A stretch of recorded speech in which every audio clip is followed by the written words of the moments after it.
ఈరోజు మనం ఒక చాలా ఆసక్తికరమైన అనుభవాన్ని విశ్లేషించబోతున్నాం. అవును. రాజమహేంద్రవరం నుండి పెద్దాడ నవీన్ గారు మనతో పంచుకున్న ఒక అనుభవం.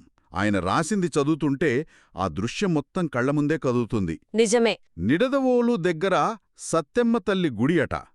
ఒక ఆదివారం మధ్యాహ్నం ఆయన తన కుటుంబంతో ఒక మొక్కు తీర్చుకోవడానికి వెళ్లారు. ఉమ్, ఆ గుడిలోని అమ్మవారి విగ్రహం గురించి చెప్తూ ఎంత అందంగా, ఎంత హుందాగా ఉంటుందో వర్ణించారు.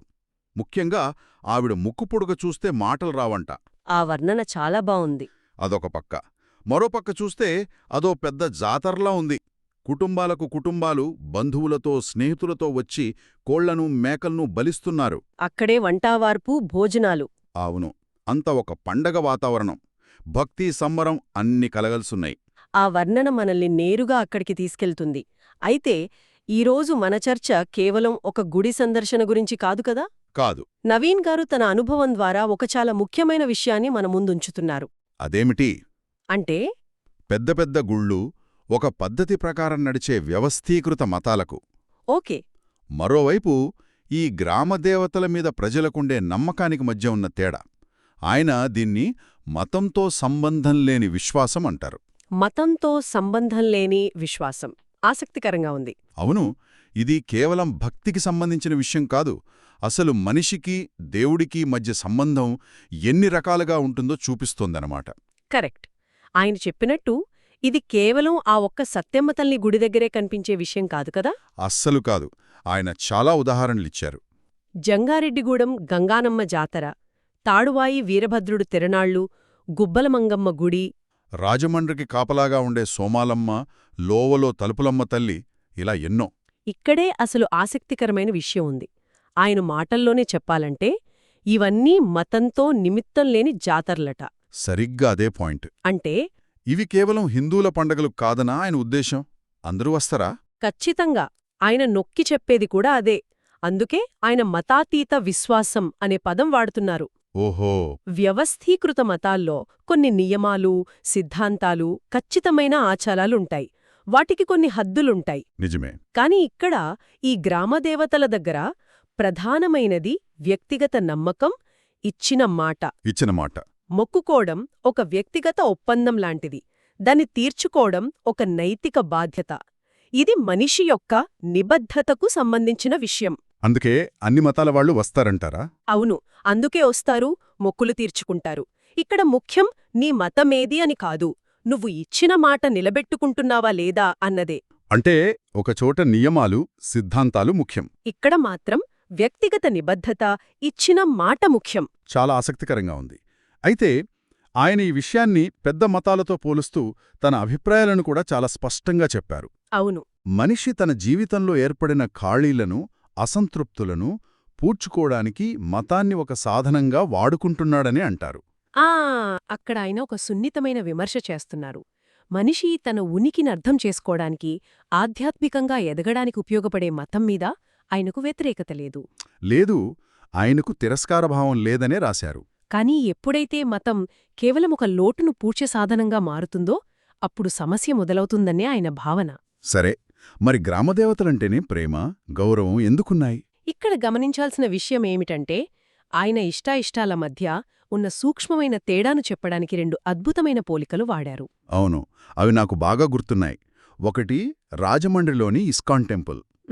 అక్కడంతా సువాసనలతో చాలా ప్రశాంతంగా ఉంటుంది. కాని పాత సోమాలమ్మ గుడిలో కూర్చుంటే ఇది నాది అనే ఒక ఆత్మీయమైన భావన కలుగుతుందన్నారు. ఇది నాది. రెండోది కంచిమఠంలోని గంభీరమైన నిశ్శబ్దం కంటే రెండూ దేవుడి గుళ్లే కదా. తేడా చాలా ఉంది. ఆ తేడానే ఆయన చెప్పాలనుకుంటున్న అసలు విషయం. అంటే మతమనేది సామాన్యుడికి అందనంత దూరంలో ఎంతో గంభీరంగా, నిశ్శబ్దంగా అలా ఉండకూడదన్నది ఆయన అభిప్రాయం. అదే ప్రజల జీవితంలో ఒక భాగమై ఉండాలి అంటారు. ఖచ్చితంగా వారి మధ్య, వారి కోలాహలంలో, వారి కష్టసుఖాల్లో కలిసిపోవాలి. ఇస్కాన్ టెంపుల్ లేదా కంచిమఠం లాంటివి ఎంతో గౌరవాన్ని కలిగిస్తాయి, సందేహం లేదు. కానీ సోమాలమ్మ గుడిలోనో పెద్దమ్మ గుడిలోనో కలిగే ఇది నాది అనే భావన, ఆ చనువు, ఆ అధికారం అక్కడ దొరకవు. ఆ గుడి మన జీవితంలో ఒక భాగమనిపిస్తుంది. మన కష్టాలు చెప్పుకునే చోటు, మన సంతోషాలు పంచుకునే వేదిక. ఆ ఆత్మీయతే ఆయనకు ముఖ్యం. ఓకే, ఇప్పుడు కనెక్ట్ అవుతోంది. అంటే మామూలు మనిషిని కాస్త దూరంగా ఉంచే మతం కంటే కష్టమొచ్చినప్పుడు పట్టుకున్న భరోసా ఇచ్చే మతాతీతమైన విశ్వాసమే నాకిష్టం అని ఆయన చెప్పిన మాట వెనక ఉన్న అర్థం ఇదేనన్నమాట. అవును. ఆ భరోసా అనే పదం చాలా శక్తివంతమైనది. అదే ఈ చర్చకు కేంద్ర బిందువు. బహుశా మనం మొదట మాట్లాడుకున్న సత్యమ్మ తల్లి గుడి దగ్గర ఆ కోలాహలంలో ఆ కుటుంబాలు పొందేది కూడా అదేనేమో. సరిగ్గా ఆ భరోసానే కీలకం. అయితే ఇక్కడ ఒక వాదన రావచ్చు. ఏంటది? కంచీమఠం లాంటి చోట్ల ఉండే ఆ ఖచ్చితమైన నియమాలు, ఆ ప్రశాంతత, ఆ క్రమశిక్షణ అవి కూడా లక్షలాది మందికి ఒక రకమైన భరోసానే కథ ఇస్తాయి. మంచి ప్రశ్న. అవును, ఇస్తాయి. జీవితంలో ఒక పద్ధతి, ఒక స్థిరత్వం ఉన్నాయనే నమ్మకాన్ని కలిగిస్తాయి కదా. మరి ఆ భరోసాకు ఈ భరోసాకు తేడా ఏంటి? రచయిత దృష్టిలో ఒకటి వ్యవస్థ ఇచ్చే భరోసా, రెండోది సంబంధమిచ్చే భరోసా. వ్యవస్థ ఇచ్చే భరోసా, సంబంధమిచ్చే భరోసా. పెద్ద వ్యవస్థల్లో నియమాలు మనకు భద్రతనిస్తాయి. కాని మనకు కష్టం వచ్చినప్పుడు కావాల్సింది నియమాలు కాదు, మన పట్టుకునే ఒక ఆత్మీయమైన శక్తి. అంతే. గ్రామదేవతల విషయంలో ఆ సంబంధం చాలా ప్రత్యక్షంగా, చాలా వ్యక్తిగతంగా ఉంటుంది. అక్కడ దేవుడికి, భక్తుడికి మధ్య పూజారులు, పండితులు, పెద్ద పెద్ద నియమావళి వంటి అడ్డుగోడలు తక్కువ. మొక్కు అనేది నేరుగా భక్తుడికి, దేవతకు మధ్య జరిగే ఒక ఒప్పందం. ఆ సాన్నిహిత్యమే అసలైన భరోసానిస్తుందని రచయిత భావన. అర్థమైంది. ఈ ఆలోచనా విధానాన్ని ఆయన ఒక పేరుతో కూడా పిలుస్తారు కదా, సాంఘిక స్వయంభువత్వం అని. అది వినడానికి కొంచెం పెద్ద పదంగా అనిపిస్తుంది. అవును, దాని కొంచెం సులభంగా వివరిస్తాను. చెప్పండి. ఆ పదం వెనుక ఉన్న ఆలోచన చాలా అద్భుతమైనది. నవీన్ గారిక్కడ ఏం చెప్తున్నారంటే, కొన్ని సమాజాలు తమ నైతిక నియమాలను, జీవన విధానాన్ని ఎవరో పైన ఉండి రాసిన పవిత్ర గ్రంథాల నుండి కాకుండా తమంతట తామే నిర్మించుకుంటాయి. అవును, తమ అనుభవాల నుండి నిర్మించుకుంటాయి. వాళ్ల ఉమ్మడి జీవితం, వాళ్ల కష్టాలు, ఒకరికొకరు ఇచ్చుకున్న మాటలు, వీటన్నింటిలోంచే వాళ్ల ధర్మం పుడుతుంది. ఓకే. దీన్నే ఆయన సాంఘిక స్వయంభువత్వం అంటే సమాజం తనను తాను నిర్మించుకోవటం, సోషల్ సెల్ఫ్ క్రియేషన్ అంటున్నారు. ఇది ఎవరో రుద్దిన ధర్మం కాదు, వాళ్ల జీవితంలోంచి సహజంగా పుట్టిన ధర్మం. సరిగ్గా. అందుకే దాన్ని ప్రాకృతిక ధర్మం అని కూడా అన్నారు. వావ్! అంటే వాళ్ల జీవన విధానమే వాళ్ల మతం. అయితే ఆయన ఆ వాతావరణాన్ని వర్ణించినప్పుడు అక్కడ బలి ఇచ్చే జంతువుల చావువాసన, అన్నంలో మొరటుతనం ఇలాంటి ఉన్నా కూడా ఏదో పవిత్రత అనుభూతిలోకి వస్తుంది అన్నారు. ఇది కొంచెం గందరగోళంగా అనిపిస్తుంది. అవును, సాధారణంగా పవిత్రత అంటే శుభ్రత, సువాసన, నిశ్శబ్దం అనుకుంటాం కదా. మరి రణగుణధ్వనిలో, ఆ వాసనలో పవిత్రతను ఆయన ఎలా చూస్తున్నారు? ఇక్కడే ఆయన ఆలోచనలోని లోతు మనకు తెలుస్తుంది.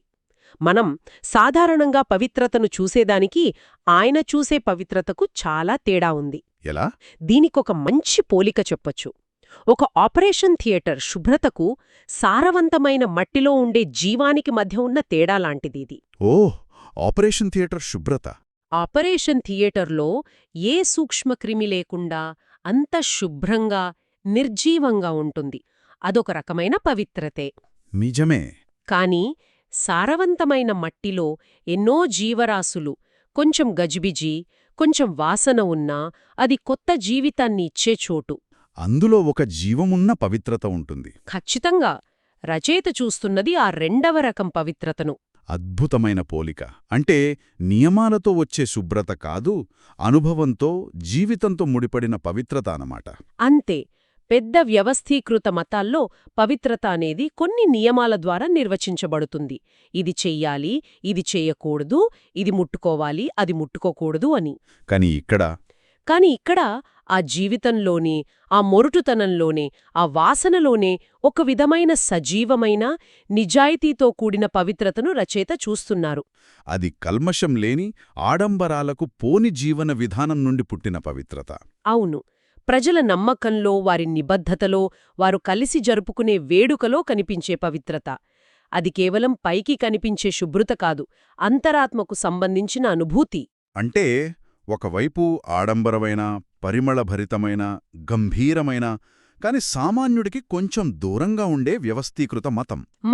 మరోవైపు సామాన్యుడి జీవితంలో భాగమైన, అతని కష్టంలో భరోసానిచ్చే, అతని నిబద్ధతకు విలువనిచ్చే, కొంచెం మొరటుగా ఉన్న ఇది నాది అనిపించే మతాతీత విశ్వాసం. ఈ రెండింటి మధ్య ఉన్న తేడాని తన అనుభవాల ద్వారా మన కళ్లకు కట్టినట్టు చూపించారు. ఈ మొత్తం చర్చను ఒక్కసారి వెనక్కి తిరిగి చూసుకుంటే ఆయన చెప్పిన ప్రతి మాట ఇప్పుడు ఒకదానికొకటి ముడిపడి ఉంది. అవును, ఆయన వాదన ప్రకారం మతం అనేది సిద్ధాంతాల చట్రంలో బందీగా ఉండకూడదు. అది మనిషి జీవితంతో పెనవేసుకుని అతనికి బలాన్ని భరోసాని ఇచ్చే ఒక సజీవ శక్తిగా ఉండాలి. గ్రామ దేవతల పట్ల ఉండే ఈ నమ్మకం సరిగ్గా ఆ పాత్రనే పోషిస్తోంది. అందుకే ఆయనకు దానిమీద అంత ప్రేమ. ఈరోజు మనం పెద్దాడ నవీన్ గారి మాటల ద్వారా చూసింది కేవలం ఒక జాతరను కాదు, ఒక ప్రత్యేకమైన విశ్వాస స్వరూపాన్ని. అవును, అది నియమాల కంటే నిబద్ధతకు, ఆడంబరం కంటే ఆత్మీయతకు, దూరం కంటే భరోసాకు ఎక్కువ విలువ ఇస్తుందని అర్థం చేసుకున్నాం. ముగింపుగా చెప్పాలంటే నవీన్ గారు మనల్ని దేని గురించి ఆలోచింపజేస్తున్నారంటే అది మనిషికి ఉండే ఒక ప్రాథమికమైన కోరిక. ఏంటా కోరిక? మన నమ్మకం, మన విశ్వాసం ఒక పెద్ద కంపెనీలా, ఒక కార్పొరేట్ సంస్థలా కాకుండా మన కుటుంబంలో ఒక నమ్మకమైన సభ్యుడిలా ఉండాలనే కోరిక. ఇది మనం కేవలం అనుసరించే విశ్వాసానికి, మనకు సొంతమనిపించే విశ్వాసానికి మధ్య ఉన్న తేడా.